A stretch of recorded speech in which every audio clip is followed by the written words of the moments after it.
نو چې کله نبی علیه الصلاة والسلام وفات شو نو دا بلال رضی الله تعالی او ابوبکر صدیق رضی الله تعالی راغی وی ابوبکر ما ته اجازه راکړه زه جهاد لزم ما د خپل محبوب نه ډیر اوریدل چې په جهاد کې ډیر زیات ثواب دی ما ته اجازه راکړه زه جهاد لزم ابوبکر رضی الله تعالی ته بجړا شو تمیم لا ماتای زمان محبوب جدا شو هغه رانه لاړو ته راته مسجد نبوي خوشې پرېږدي چې اذان پاکستان کېږي ته رانم ځې بلال رضی الله تعالی فرمایل وی نه زه دلته نور اذان نشم کولی زه ځم جهاد ته زه نور مدینه کې نشم پاتې کېدی حتی تر دې پورې چې ابوبکر صدیق رضی الله تعالی مجبور کړو او لاړ شام ته هلته پاتې کېده په شام کې بیا د عمر رضی الله تعالی دور خلافت چې راغی که نه نو بیت المقدس قبضه شو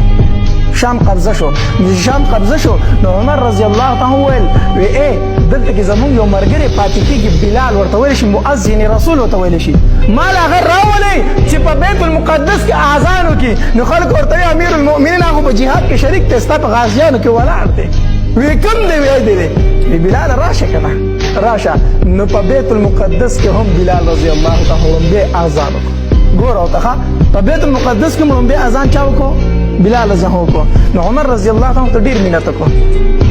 وی بلاله موږ دې یوازې پرېښي یو مدینه دې خوشې پرېښې ده راشه مدینې ته که نه بلال رضی الله ته ورته ویل نشم درتلی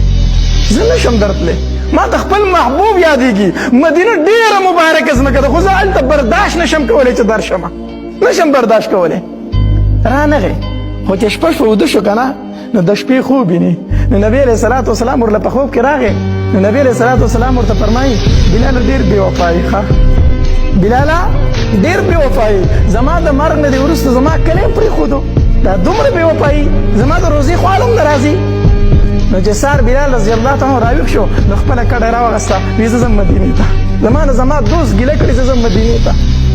نو مدینې منورې ته چې راغی که نه نو په مدینه منوره کې یو اختر جوړ شو اختر زنانه د کورونو نه راووتلې ماشومان راووتل وی بلال راغلی دی نن به اذان کوي نو چې بلال رضی الله تعالی ته صحابه کرام راټول شو وی بلاله د نبی علیه السلام دور راته لږ رایاد که اذان وکړه وی زه اذان له نه یم راغلی زه صرف دې له راغلی یم زما محبوب ګیله کړې ده زه ځکه راغلی یم زه اذان له نه یم راغلی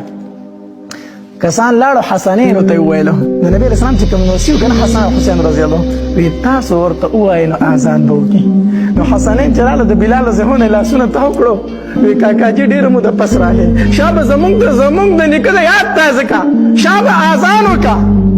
نو بلال رضی الله د سترګو نه اوښکې روانې شوې د حسنینو جواب نشم کولی نو چې اذان یې شروع کړو که نه اذان یې کو او په دې کوټو باندې زنانه ولاړې وي او ماشومان ګیر چاپېره ولاړو د نبي علیه السلام دور رایاد شو که نه نو چې کله دې ځایه راغی که نه بلال رضی الله تعالی وی اشهد ان محمد رسول الله ځمکې ته بېهوشه راتاو شو ځمکې ته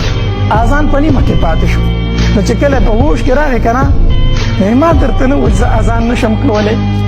زه څنګه اشهد ان محمد رسول الله وایم ما خو په دې یو سترګې نبي علیه الصلاة والسلام ته کتل ما ته خو به زما محبوب ناستو نو چې ما به وي اشهد ان محمد رسول الله ما له به نبي علیه السلام جواب راکړو بخ یا بلال نو اوس کوم دی زما جانان ما مو وجنئ ما معاف کوئ او د هغې ځای نه څادر په اوږه واچو او لاړ واپس شام ته لا